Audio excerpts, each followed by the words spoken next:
Madame Thyssen, merci de vous être déplacée jusque chez nous pour nous parler de cette période, pas toujours très heureuse, je présume, de la période de la guerre 40-45.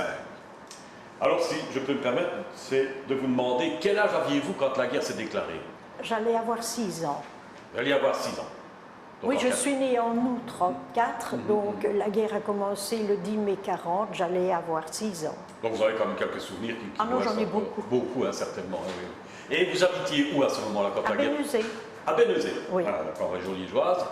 Donc vous étiez là chez vos parents, bien sûr. Alors comment est-ce que ça s'est passé? Est-ce que vous avez un souvenir quand la guerre s'est déclarée, le jour où on a appris que c'était la guerre? Ça s'est passé comment? Nous avions chez nous des soldats qui étaient, comment vais-je dire, ils ne travaillaient pas, ils étaient de garde au charbonnage de Wérister, oui. Et on les logeait chez l'habitant.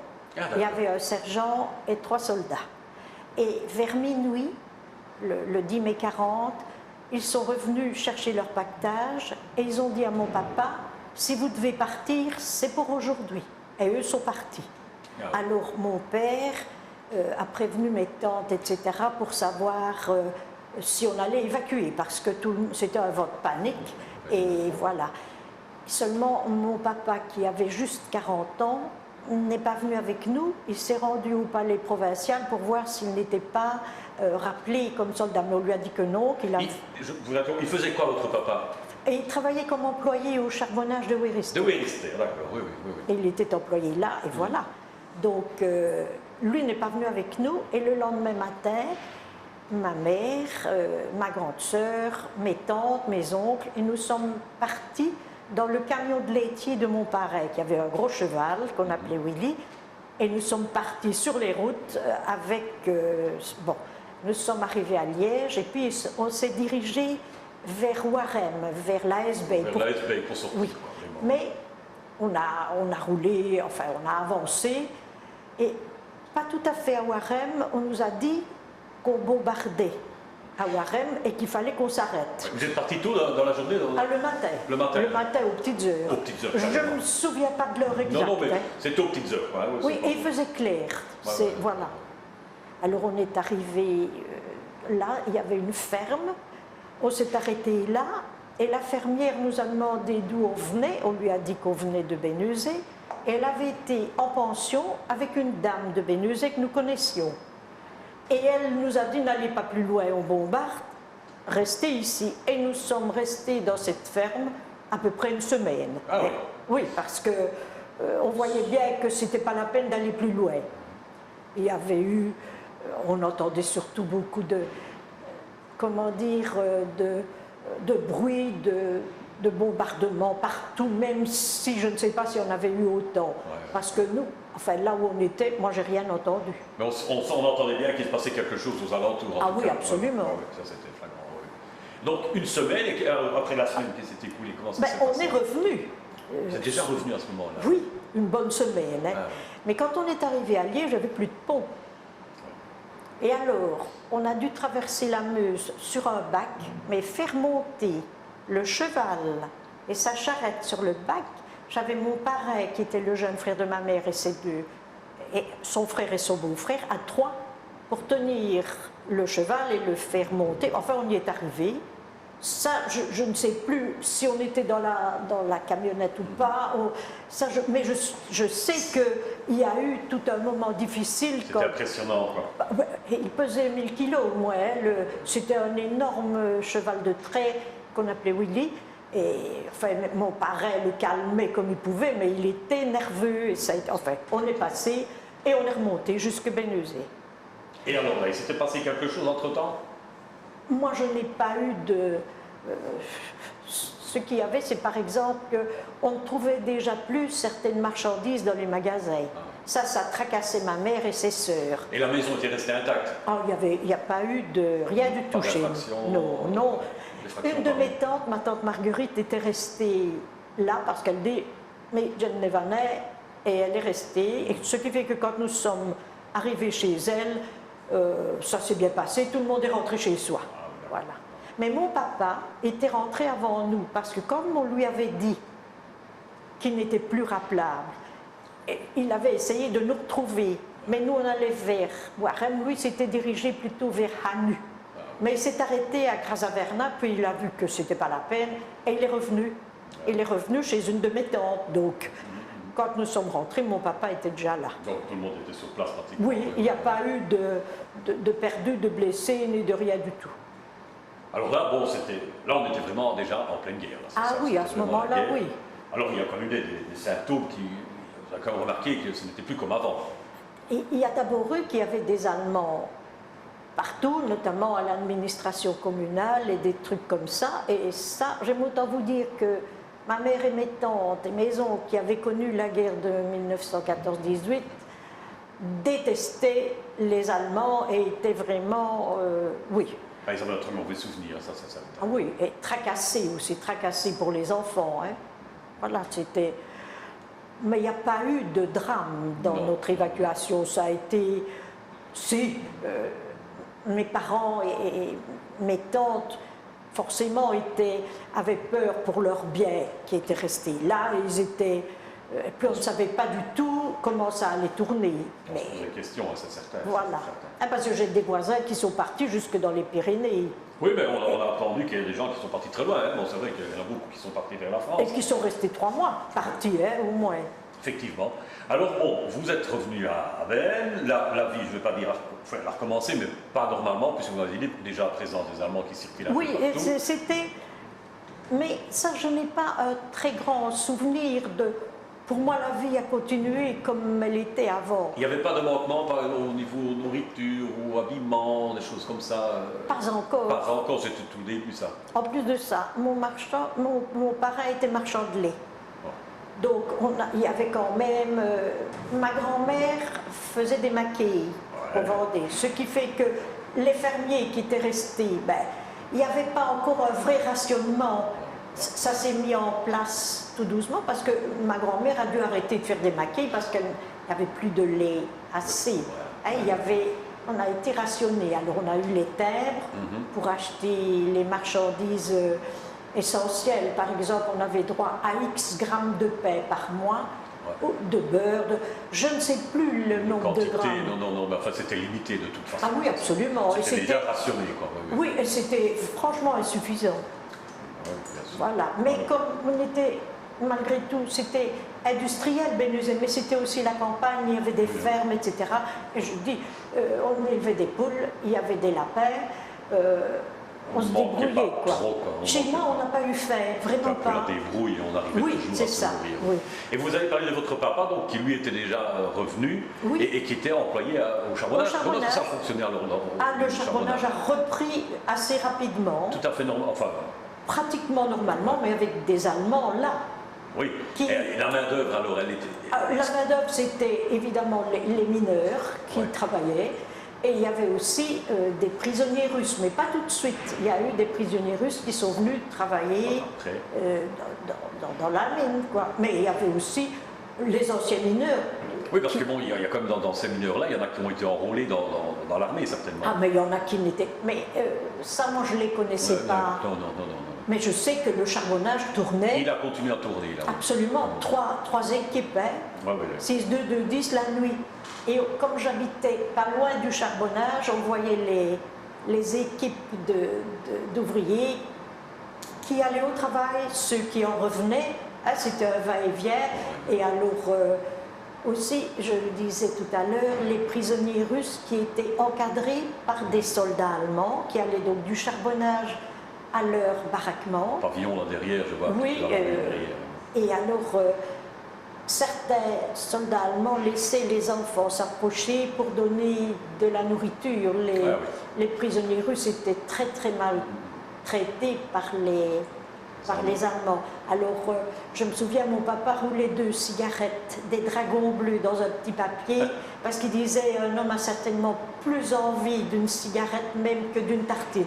Alors, on donnait ce qu'on pouvait. Et les Allemands toléraient qu'on leur donne quelque chose. Certains tournaient la tête parce que tous les Allemands n'étaient pas des monstres. Et c'était surtout, par exemple, quand c'était des uniformes bruns ou des feldgros, ça allait.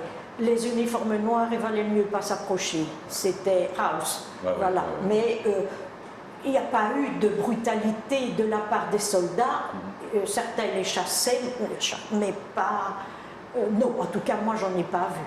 Voilà. Alors bon, on a dit que quand ça commence, quand la guerre a commencé, vous aviez 6 ans, il fallait quand même aller à l'école aussi. Comment est-ce que ça allait là? À l'école, ça allait parfaitement. Ça a fonctionné? Ça a fonctionné jusque la fin de la guerre où il y a eu certains moments, les écoles ont été fermées parce qu'il y avait des bombardements. Mais pas la mienne. Par contre, ma sœur qui était au HEC, qui était à ce moment-là, pas où ils sont aujourd'hui, ils étaient dans le quartier des Guillemets, il y a eu des bombardements, ça, l'école a été fermée, tout simplement, pendant un temps, oui. En plus de ça, je me souviens que ma grande sœur s'est cachée pour le travail obligatoire. Mon papa avait des amis à Bihay, dans les Ardennes, et ma sœur et d'autres sont allés là pour éviter le travail obligatoire. Ah oui, parce que les étudiants, on les embarquait pour le travail obligatoire. Voilà. C'était quel réseau l'enseignement vous étiez? C'était le communal? Non, c'était l'enseignement libre. Donc, avec des religieuses en plus. Avec des religieuses, donc il n'y avait pas d'influence de l'extérieur au niveau des Allemands ou quoi? Est-ce que vous n'avez pas une influence ou l'autre? Non, tout ce que je sais, c'est que les religieuses détestaient les Allemands autant que nous. Ouais, ça, oui. Mais c'était pas, comment dire... je ne me souviens pas qu'on ait été contraint de ceci, de cela. Non. Non. Les cours se donnaient tout à fait normalement. Oui. D'accord. Alors, donc, les jours avancent, tout ça bouge bien sûr. Le ravitaillement, la nourriture, on m'avait dit que ça allait, mais les vêtements, etc., tout ça... les vêtements, il y avait aussi des timbres de textile. Et ça, c'était rationné. Les chaussures et tout. Les chaussures, j'ai expliqué tout à l'heure. Mon papa avait donné je ne sais combien de kilos de charbon à une dame qui avait un magasin de chaussures pour m'acheter des souliers vernis pour le baptême de mon petit frère. Ah bon, on a plus du troc, quoi, finalement. Oui, du troc, mais tout le monde faisait du troc, peu ou prou. C'était... Je ne peux vous dire que ce que j'ai vécu, moi. Je sais que, par exemple... Les manteaux pour enfants étaient devenus très rares et c'est avec un par-dessus d'un de mes oncles qu'on a retourné, qu'on m'a fait un très beau manteau. Voilà, il était gris d'un côté, mais moi il était écossais de l'autre. Vous savez, les doublures, c'est... voilà. Et puis on se débrouillait. J'avais une grand-tante qui me tricotait des chaussettes. Elle faisait aussi des petites culottes en coton. Et il y avait encore des merceries qui avaient des produits d'avant-guerre, surtout au début de la guerre. À la fin de la guerre, on n'avait que des ersatz de tissus et des horreurs. Pour les filles, c'était pas pour moi. Moi, j'avais des soquettes, mais ma sœur, quand elle n'avait plus de bas, elle se faisait de la teinture avec de la chicorée et on faisait une ligne noire au milieu du mollet. Pour faire la couture du bas. Pour faire croire qu'on avait les bas. Voilà. Mais ça, j'ai vu parce que ma sœur avait des copines et elles étaient... ah oui. C'est curieux. C'est vraiment... Et elles avaient toutes des coiffures avec une espèce de houppe là-devant assez... J'aurais voulu. Mais moi, on faisait mes nattes. Là, naturellement, oui, la mode, c'est encore autre chose. Et alors, bon, je pense à quelque chose, puisque, bon, vous avez parlé que papa était au charbonnage.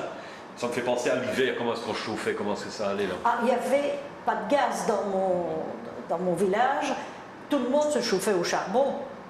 Et ça fonctionnait, il y avait tous les gens qui travaillaient au charbonnage bénéficiaient de bons de charbon. Et ils avaient droit, je ne sais pas combien de kilos par mois de charbon. Même en temps de guerre, ça existe. Même en temps de guerre, oui, ça oui. Et d'autres, évidemment, allaient, comme je l'ai expliqué, chercher du charbon, enfin les restes de charbon sur les terris, et ils vendaient leur production et les gens se chauffaient comme ils pouvaient.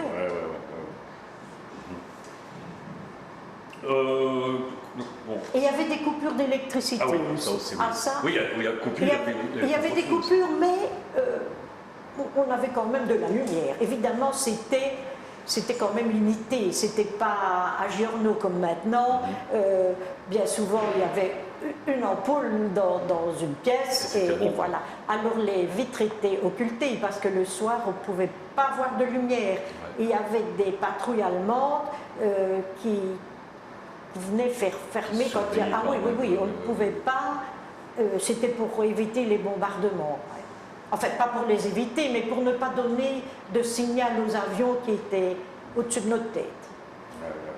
Alors, tout ce qui est, parce que vous étiez là au-dessus, le Ben, c'est pas très loin de Liège, est-ce que les moyens de locomotion et tout ça, est-ce que Il y avait le tram. Il y avait le tram qui montait jusque Ah, là, le jusque tram, Fléron. il a roulé Oui. sans problème. Ah ouais, donc vous pouviez vous déplacer Oui, facilement. oui, tout à fait. Ben, ma sœur, qui devait bien aller à l'école, descendait en tram et remontait en tram tous les jours. Alors, l'alimentation, ben, je crois que là, ce n'était pas vraiment quelque chose qui vous a marqué, puisque... Chez moi, non. Chez moi, mais je vous dis, en plus de ça, j'avais des tantes qui étaient bonnes cuisinières.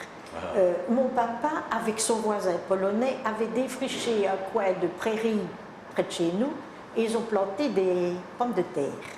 Et au moment de la récolte, et ça je m'en souviens, mon père et M. Pagas montaient la garde la nuit quand les pommes de terre étaient tirées et qu'elles séchaient un peu, parce qu'on serait venu les voler. Et voilà. Par contre, les soldats allemands, parce qu'il y avait une voie de chemin de fer juste derrière le terrain, certains soldats allemands venaient piquer des pommes de terre. Mais là, on ne leur disait pas non, c'était impossible. Voilà. Sans compter que, je vais vous dire franchement, mon père le disait toujours, il n'abusait pas. Il prenait ce dont ils avaient besoin. Je ne veux pas dire que tous les Allemands étaient des saints, mais les soldats, c'était... C'est un soldat qui a été enrôlé de force certainement aussi. Voilà. D'ailleurs, on a eu chez mon parrain 2 soldats allemands qu'on a logés parce qu'il fallait bien. Et il y en a un qui écoutait la radio dans la cave avec mon parrain parce que ses 2 fils étaient sur le front russe. Et ça le désolait. Il n'était pas nazi du tout. Non, ça tracassait quand même. Absolument. La guerre évolue. Bon... est venu aussi dans le moment de plus ou moins sur la fin de la guerre où les bombardements sont revenus certainement. Ah oui, beaucoup plus déjà 43, 44. Ils ont, enfin les Alliés, essayé de bombarder le pont du Val-Benoît. Oui, c'est bien connu cet épisode. Qu'ils n'ont jamais démoli. Mais nous, il y avait le Terry à Wérister. Donc on allait là, et nous, de haut du Terry, on voyait bombarder. Et c'était amusant, on voyait des éclairs, des lumières, etc. Mais nous n'avons, c'était loin, on le voyait, mais on voyait de très loin. Voilà. Ça, oui, il y a eu. Par contre, je vous dis, j'ai eu des voisins qui, eux, ont été bombardés au Guillemets, ils habitaient près de la rue de Serbie, quelque chose comme ça, et il y a eu. Et leurs maisons ont été démolies, et eux, les filles, qui étaient un peu plus âgées que moi, avaient vraiment peur quand on bombardait, même si c'était un peu loin, et on dormait dans les caves. Voilà, justement, je voulais dire, est-ce qu'on avait pensé à s'abriter ou pouvait voir quelque chose ou pas je me rappelle, mon papa avait, comment vais-je dire, il appelait ça stipé. Ils avaient mis des espèces de barres et il avait fait une espèce de plafond en... C'était des espèces de petites baguettes, ils appelaient ça des biloutes. Des biloutes, c'est ça, oui, c'est des branchages. Et ça faisait une espèce de plafond souple et on dormait dans la cave. Ah oui, ça d'office on dormait à ce moment-là, oui. Pas tout le temps, mais j'ai dormi dans la cave. Et on avait fait un trou dans le mur des voisins, et c'était follement amusant parce qu'on allait chez un, chez l'autre, et les enfants adoraient ça, dormir dans la cave. Et on avait mis les lits de camp qui avaient servi pour les soldats qui étaient en garnison en 39, etc. Et on dormait là, on dormait très bien. Mais on n'était pas encore conscient à cet âge-là du danger. Non, c'est ça. C'est pour ça que je dis, la guerre c'était, je ne vais pas dire une rigolade, c'est pas vrai. Non, certainement pas, non. Par contre, il y avait une chose dont je me souviens très bien, c'est que la Croix-Rouge distribuait, par exemple, dans les écoles, du thon à l'huile. Et on devait venir à l'école avec une petite soucoupe et une petite fourchette. Et au milieu de l'après-midi, alors qu'on n'avait pas spécialement faim, on nous donnait ce machin-là à manger sans rien. J'ai autant vous dire qu'on en faisait des grimaces. Mais on était obligés, c'était la Croix-Rouge qui... Ah oui, justement, tous ces secours-là, il y en a eu beaucoup des secours pareils. Oui, il y avait le secours d'hiver, il y avait le secours d'hiver aussi. Qui distribuait des tas de trucs. Alors on nous donnait aussi des espèces de vitamines, je ne sais pas quoi, des petits comprimés. Pas toujours, suivant les arrivages de la Croix-Rouge, mais le thon à l'huile, je ne l'ai pas oublié. Ah, ça, comme 4 heures, il y a meilleur. Il y a mieux, voilà. Mais c'était quand même, ils essayaient de te donner le meilleur. C'était pour la vitamine D hein, qui manquait. Certainement. Hein, oui, puisque pas beaucoup de viande, hein, il faut bien dire. Ben, quand on avait des poules, on avait des œufs, ça compense. Donc, je vous dis, ma famille, on n'a pas eu faim. Du fait de votre situation là au-dessus, c'était... Oui, parce qu'on avait des possibilités d'élevage. Hein. Ben oui, mais on était à la campagne quand même. Hein. Mon parrain élevait un cochon. Ben, tiens, oui. Mais ça, c'était interdit. Hein. Ben oui, c'est tout. Et il était caché dans une espèce de petite porcherie au bout du jardin, tout à fait. Et moi, toute la guerre, j'ai cru que c'était le même cochon. On l'appelait Gustave, et c'est tout dit Gustave. Gustave, c'est dit, ben tiens. Voilà. Il y en a beaucoup qu'on a déjà dans nos reportages, des gens qui ont vécu la guerre comme vous, qui appelaient le cochon noir, hein, parce que c'était le cochon noir, qu'on appelait Hitler. Ah non, non, moi, on avait quelquefois le cas. Il n'était pas noir, moi le nôtre, il était d'un beau rose. Mais il appelait cochon noir parce que bon, il était élevé en cachette. Quoi, hein. Ah mais chez mon parrain aussi, il était... Alors, toute la famille apportait les épluchures de pommes de terre, tout ce qu'on lui faisait. C'était une de mes tantes qui faisait une espèce de pâté, là, qui ne sentait pas spécialement bon, hein, parce que quand elle préparait ça aussi en catimini, on n'aimait pas l'odeur, mais Gustave se régalait. C'était bien, c'était le principal, il s'engraissait. Oui, surtout. Est-ce que vous avez, vous étiez beaucoup trop jeune peut-être pour le savoir, est-ce que vous avez eu connaissance d'hommes qui sont partis en tant que prisonniers, qui ont été... J'avais un cousin qui était prisonnier, le fils de la sœur aînée de maman, mais lui, il est revenu fin 1942 parce qu'il avait des ulcères à l'estomac, etc. Donc, on l'a rapatrié. Ma tante l'a remis sur pied, et puis il a fait de la résistance et il s'est retrouvé à Saint-Léonard. Ah oui, parce que justement, vous parlez, vous évoquez la résistance aussi, vu votre jeune âge. Est-ce que vous avez un peu connu ça? Oui, j'ai surtout connu le docteur Botson, qui a été tué à Forêt. C'était le médecin de famille. Et il arrivait avec une moto, une grosse moto.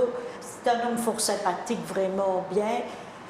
Mais à ce moment-là, je ne savais pas qu'il faisait de la résistance. Pas que c'était la résistance. Non. D'ailleurs, c'était fort secret. Ben oui. Moi, comme enfant, je n'en ai pas. J'ai su après. Mais il y en avait quand même chez vous dans le quartier. Enfin, oui, absolument. Et il y avait aussi des collabos. Parce qu'il y avait une famille, mais ils étaient à moitié excusables. Ils venaient de Guémenich. Ouais. Alors, ils étaient déjà à moitié allemands. Voilà, et après la guerre, le père et le fils aîné ont été en prison, à la prison de Louvain. Mais ils avaient dénoncé, mais c'était pas, comment dire, c'était des collabos, d'accord, et c'était pas des choses à faire. À cause d'eux, certaines personnes sont allées en prison. Quand même. Bon, donc ils ont quand même un petit peu collaboré quand même. Oui, c'est pas le fait qu'ils parlaient la langue simplement, qu'ils pouvaient parler avec les soldats. Non, ils étaient des sympathisants. Ils sympathisaient carrément. Oui. Vraiment, c'est désagréable, ça. Alors, bon, nous sommes les bombardements, on en a parlé, donc vous n'en avez pas trop subi, peut-être pas du tout les V1, etc. Bon. Ça, c'est pas les bombardements les mêmes. C'est autre chose. Hein. C'est tout à fait différent. Là, tout le monde en a pris pour son grade, parce qu'il en est tombé partout, et notamment à Bénezet, il y a eu, quand un robot est tombé avenue de la Gare, il y a eu une dizaine de tués quand même. Ah oui. Notamment une jeune fille qui était en classe avec nous, une gamine en fait. Elle s'appelait Germaine Hans et elle a été tuée par le robot. Oui. Ah, donc, ça a quand même fait des dégâts dans... Et il y en a eu d'autres, hein, c'est parce que... Il y en a eu pas mal hein, qui sont tombés dans mon village, quoi. Et justement, vous étiez dans l'enseignement libre, hein, comme on dit aujourd'hui, l'enseignement catholique. Est-ce que vous aviez des moments de recueillement, de regroupement, de prière éventuellement? Absolument, ça. Pour combattre avec la guerre, notamment. Donc, oui, parce que... Oui. D'abord, on priait beaucoup pour les prisonniers. Parce que, bon, les églises étaient pleines hein, à ce moment-là, je peux vous le dire. C'était pas comme aujourd'hui, c'était les gens, c'est la peur. Quand on n'a plus d'espoir en rien, il n'y a plus que l'espoir en Dieu. Peu importe qu'on y croit ou pas, à ce moment-là, c'était comme ça. Mais les religieuses étaient très belges, très patriotes. Oui. Et on priait pour le roi aussi, parce que c'était... Ah oui. Il y avait chaque fois un thème bien particulier. On priait pour le roi qui était prisonnier, mais nous, tout ça est sujet à... Je vous dis ce qu'on nous disait à nous. Voilà. À ce moment-là, oui. Il n'y avait pas de fausses notes. Hein. On parle de prière, on va rester dans le domaine du Et il y avait religieux. aussi des chants patriotiques. Hein. Ah oui, comment Ah, ça, on nous on apprenait. suggérait quand même à chanter Ah de oui, temps en oui, temps. oui, la Brabançonne. Bon, mais aussi les chants des Wallons, Chants des Wallons, même à l'école, et le valeureux liégeois. Ah oui, donc vous voulez les trois principaux. Ah on oui, va oui, dire. oui, Ah même dans les écoles catholiques, ça c'était tout à fait courant. Ouais. Toi, en tant qu'on est dans le religieux, est-ce qu'il y avait une procession à Berne? Il y avait une procession. Ah oui, Elle ça. a continué aussi pendant la guerre? Ah oui, oui, oui, oui, oui, ça je m'en souviens très bien aussi. Ah ouais. Donc tout ça est resté, quoi. Bon, Oui. pratiquement, et les Allemands ne venaient pas se mêler de l'histoire. Non, ça, ça ils pas. ne sont pas Non. intervenus là-dedans, tout ça. Non, non. Alors, bon. Ben, il y avait les processions faites de paroisse, hein. C'était, Oui, mais enfin, voilà. bon, quelquefois que ça aurait été supprimé parce que justement c'était période de guerre ou quoi. Ou quoi. Non, c'était pas- non. Est-ce que les cloches de Berne, elles sont parties du clocher? Vous ne savez pas ça? Je ne saurais pas vous dire. C'est pour ça que non Je plus. n'ai pas fait de rapprochement. Je ne pense pas qu'on les ait enlevés. Parce que je ne saurais pas dire, franchement. Je sais que. Oh, simplement pour savoir, s'il vous plaît, parce qu'il y a des cloches qui sont Ah parties. oui, puis oui, qui sont beaucoup, revenues. hein, qu'ils ont fondu. Ouais, Je ne saurais pas vous dire. ouais. Alors, on a parlé, donc, puisque vous étiez sur un site quand même minier, là-bas à Bennezay, que votre papa travaille au charbonnage aussi, sur la fin de la guerre, puisqu'on va bientôt arriver sur la fin de la guerre, tous ces prisonniers-là sont restés. Certains, Bonne partie, oui. hein, bonne Oui, partie, hein. oui. Mais j'anticipe un petit peu parce que bon, je voudrais d'abord parler un petit peu de ce qu'on appelle la libération. Est-ce que vous avez vécu Ah, ça, ça? oui. Est-ce qu'on a senti ça Ça a été une explosion de joie. Alors, ça s'est passé comment? Ben écoutez, le premier char américain que j'ai vu, ils arrivaient par Romsey et par Vaux sous Chevremont. Ouais. Et ils sont arrivés derrière chez moi, dans un espace un peu découvert, pas loin du terri. Et il est venu, ce char, il a fait un tour et il est reparti. Alors tout le monde est sorti des maisons parce qu'on a crié les Américains arrivent par Romsey. Ouais. Et tout le monde est allé vers Romsey pour les voir. Mais il y avait des Allemands à la gare de Berne qui ont tiré. Et je me souviens que mon père, j'étais avec une petite copine, nous a mis contre un mur et nous a renvoyés. Et c'est un voisin qui nous a pris chacune pour nous faire rentrer parce que c'était dangereux. On a tiré. Il fallait pas. Il ne fallait pas sortir à ce moment-là. Mais les enfants, ça ne demande pas la permission. Hein. On voit les adultes filer, ben on file aussi. Voilà. Surtout à ce moment-là, en tout cas. Bon. Et puis alors les Américains sont arrivés et j'aime autant vous dire que ça a été, en plus de ça, mais qu'est-ce qu'ils étaient sympathiques. C'était des beaux garçons, en tout cas, quand je dis beaux garçons, il y avait peut-être des moches, hein, mais on ne les voyait pas moches. Hein. Ils étaient, et puis leur uniforme était différent. Et puis ils souriaient, et on avait du chocolat, et des chewing-gums, et j'ai mangé mes premiers ananas. Ah. Parce que figurez-vous, Voilà. comme ma sœur faisait ses études de langue et mon père qui parlait bien l'anglais, le soir à la maison, on avait toujours des soldats américains qui venaient manger parce qu'eux, ils aimaient notre cuisine. Par exemple, ils aimaient une fricassée. Ouais. Mais eux apportaient des œufs en poudre. Et moi, je préférais les œufs en poudre. C'était dans des espèces de boîtes paraffinées brunes. Et c'était des œufs en poudre. Et ils nous apportaient ce qu'ils avaient, et notamment des boîtes, des grandes boîtes d'ananas. C'était des cubes d'ananas. Alors, c'était, je ne vous dis pas, des ananas. Bon, mais on n'était pas. Alors, ils nous apportaient leurs fameuses rations. Ils avaient des trucs de survie, de toutes sortes de légumes, des boîtes de conserve, etc. Eux, ils en avaient jusque-là.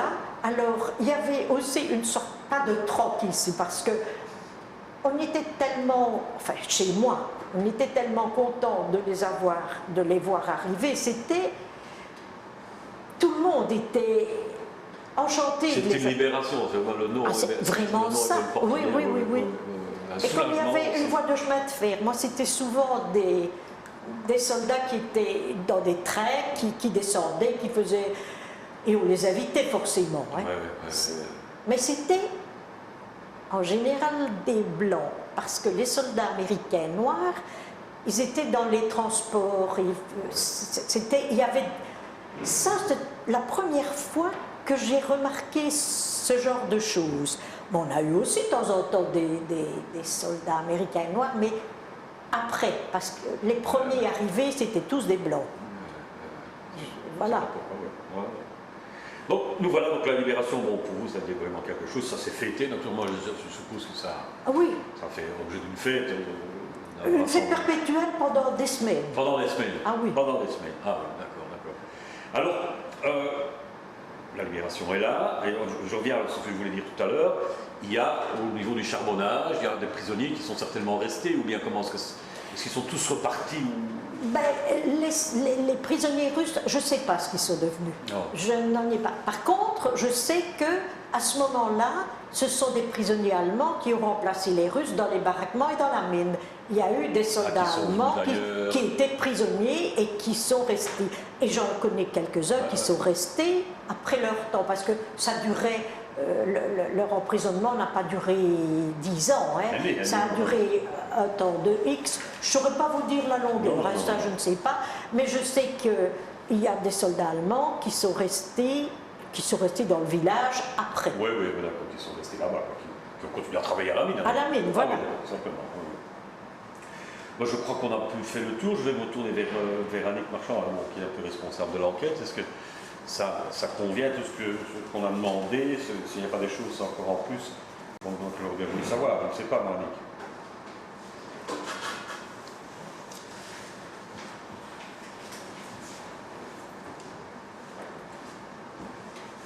On fait des escortes.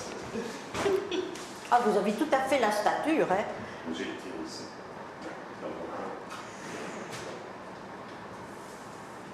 Tout à l'heure, vous avez parlé de sandales, où il y avait les vigies du roi et de la reine. Et vous voulez que je vous le raconte?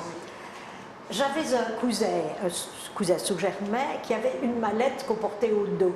Et sur le cuir de la mallette, il y avait la photo, enfin, c'était en cuir repoussé, c'était le roi Albert Ier et la reine Élisabeth.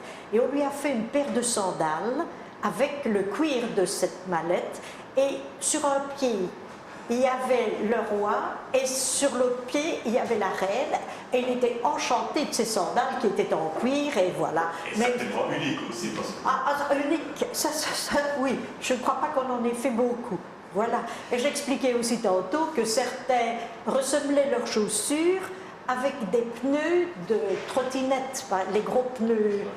Et ils découpaient ça, et les cordonniers faisaient des affaires d'or, parce qu'on faisait des chaussures avec de la toile, avec de la paille tressée, avec du bois, avec toutes sortes de trucs, hein, parce que... Et la mode, hein, parce que, ah oui, les jeunes filles, elles avaient des chaussures avec des semelles à plateau, là, en bois, en liège parfois, mais c'était plus rare, c'était surtout du bois, et parfois paix, parfois terre, parfois nature, c'était... Voilà. Deuxième petite question, vous avez parlé tout à l'heure d'un voisin polonais. Parlez-nous un petit peu, en plus à l'école aussi, vous aviez des polonaises avec vous. Oui, beaucoup. C'était Monsieur Pagas, et c'était lui qui restait avec mon papa quand ils avaient, pour garder leur champ de pommes de terre. Mais les Polonais étaient des gens fort bien intégrés. Déjà, puisque moi, dans mon milieu catholique, les Polonais aussi.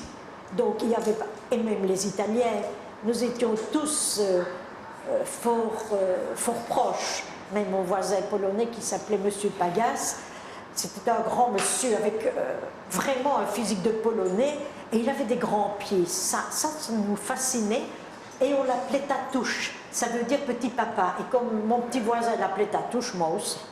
Voilà, c'était des gens vraiment très agréables.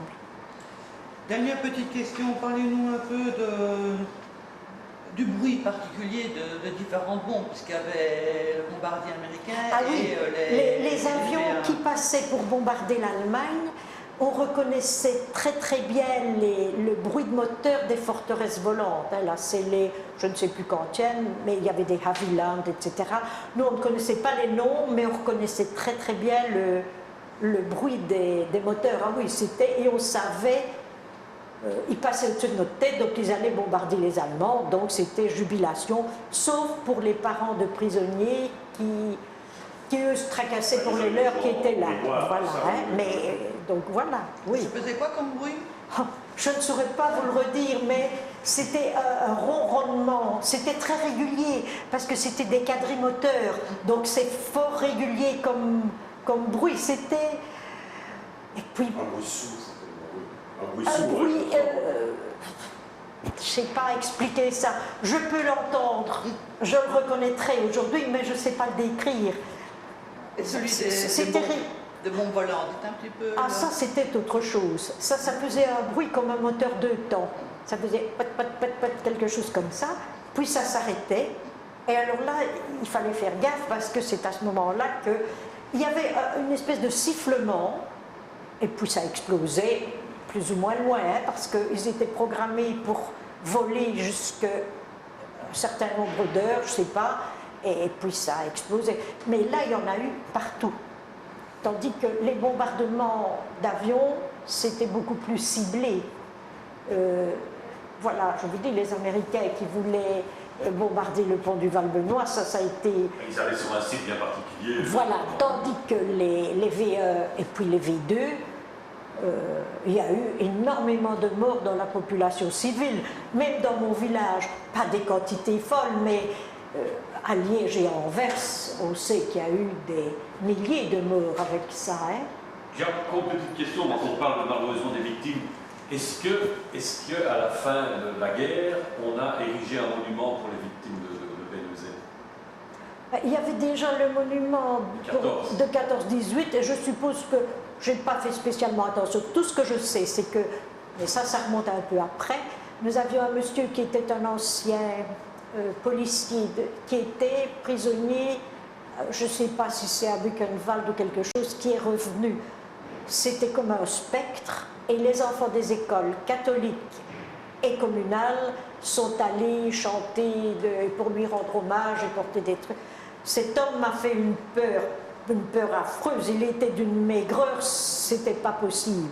Ça m'a marqué. Ça m'a marqué à la fin. Ah oui, ça, il y avait des... on rendait hommage à toi. Puis alors les prisonniers de guerre sont revenus. Pas tous et pas toujours vite, mais enfin il y en a eu qui sont revenus et forcément quand il y en avait d'un quartier ou l'autre qui revenait, ben, tout le monde allait le fêter, hein, oui, bien sûr. sûr. C'est un événement de le revoir revenir vivant. Vivant, oui, absolument. Parce que il n'y en a pas eu tellement qui sont morts prisonniers de guerre, si, mais morts de maladie, pas morts de la guerre, si je peux dire. Morts de privation, ça, il y en a eu. Mais c'était pas vraiment mon monde. Moi, je me souviens de ceux qui sont revenus.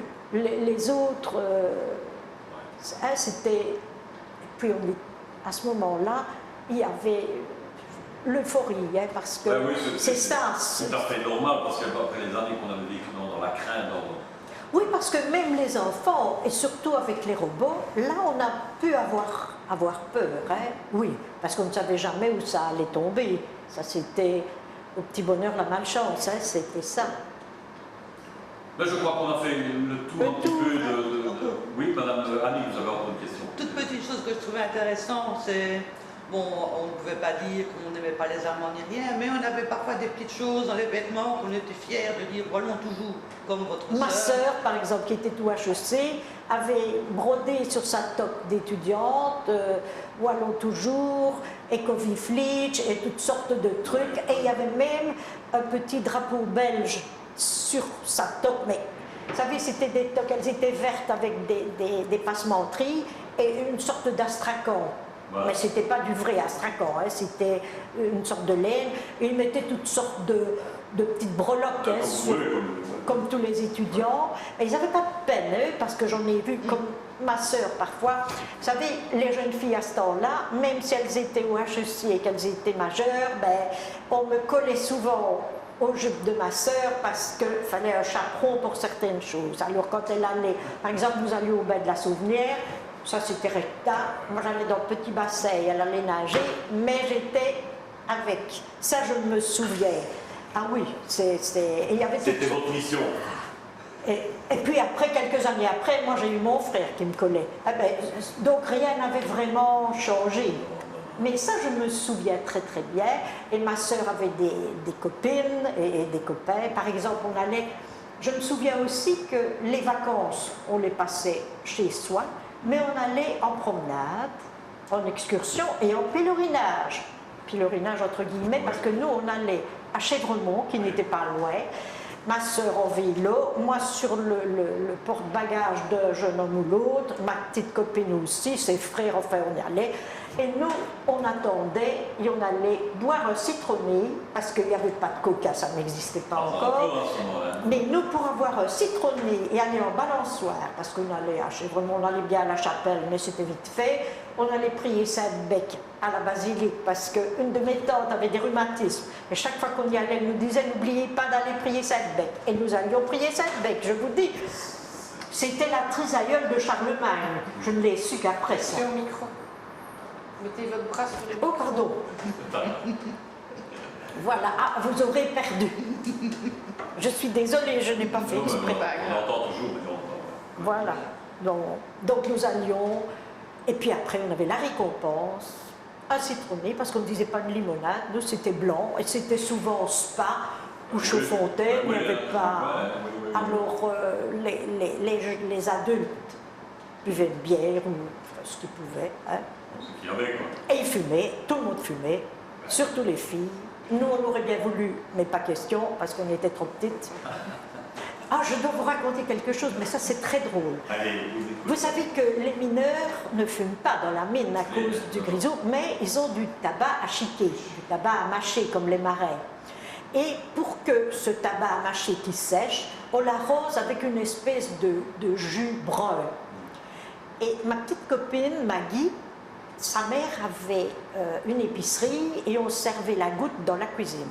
Mais à l'entrée de la cave, parce que les frigos ne connaissent pas, il y avait cette bouteille avec le jus pour arroser le tabac à mâcher. Et nous, on jouait à la dinette. Et figurez-vous que ce jus était dans une bouteille à bière Le Coq d'Or. Le Coq d'Or, c'est une brasserie de Verviers, et il y avait de la bière brune sucrée. Et ma copine et moi, on adorait ça. Et un jour, on jouait à la dinette, et on voit à l'entrée de la cave la bouteille le Coq d'Or, et Maggie va chercher la bouteille et nous en met dans nos petites tasses de dinette. On a craché, on a pleuré, on n'a pas bu beaucoup, on était... C'était suffisant. Ah mon Dieu, quelle horreur! Mais ça c'était pendant la guerre et je m'en souviens vraiment. Ça marche, ça marche. Oui, et c'est comme... on n'avait pas beaucoup de chic, mais ça, je ne l'ai pas vu chez moi, mais j'ai entendu dire qu'à Bruxelles, on pouvait aller dans une confiserie avec son sucre. On donnait 1,5 kg de sucre pour avoir 1 kilo de chic, parce que le paiement c'était le demi-kilo en plus, et les gens pouvaient avoir des bonbons à la place de sucre. Et moi je me souviens qu'on en avait un peu. Par contre, il y avait des surprises avec dedans des fragments de biscuits de crème glacée. Vous savez, les fragments qui étaient cassés des ronds et des cornets, on mettait ça dans des petits sachets avec une surprise. La surprise, c'était souvent une petite bague, etc. Ça, on avait. Et alors, ce qu'ils appelaient des hosties. Vous savez, avec une poudre sûre, ça, pendant la guerre, j'en ai eu. Mais c'est les seuls... oui. Le chocolat, c'était rarissime, mais la Croix-Rouge distribuait des petits bâtons de chocolat avec de la crème, pas des plaies chocolat. Hein. Et il y avait 3 bâtons par mois, je me souviens très bien. Et on en envoyait 2 en Allemagne à mon cousin qui était prisonnier. Parce que lui, avec du chocolat où il était, pouvait échanger ça pour avoir des cigarettes. Parce que ma tante recevait des lettres, c'était pas dans des enveloppes, hein, c'était plié et il y avait des trucs barrés parce que la censure, on ne pouvait pas savoir, etc. etc. Mais j'en ai eu en main, hein, c'était une espèce de feuille qui faisait enveloppe, oui, et alors il expliquait qu'il avait bien reçu son chocolat ou ma tante envoyait, parce que par la Croix-Rouge, elle pouvait envoyer des colis, parfois, et parfois pas, voilà. Ma petite Celle, merci beaucoup. Hein. C'était un plaisir. On va relater cette vie qui n'a pas toujours été agréable, mais enfin bon, on en garde un souvenir. Moi, je ne garde... le moins mauvais possible. Oui, c'est après que j'ai réalisé. Pas pendant... Après, bien sûr, on a vu toutes sortes de choses. Hein, quand j'ai vu les premiers... Vous avez plus âgé aussi à la fin de la guerre. Ben voilà, c'est ça, hein, c'était différent. Ce qui m'a le plus marqué, c'est les horribles films qu'on a vus sur les camps. Ouais. Ça, Après, ah oui. Ça, oui. Enfin voilà. Eh bien voilà, merci beaucoup encore. Hein. De rien, c'était un plaisir. Merci à vous.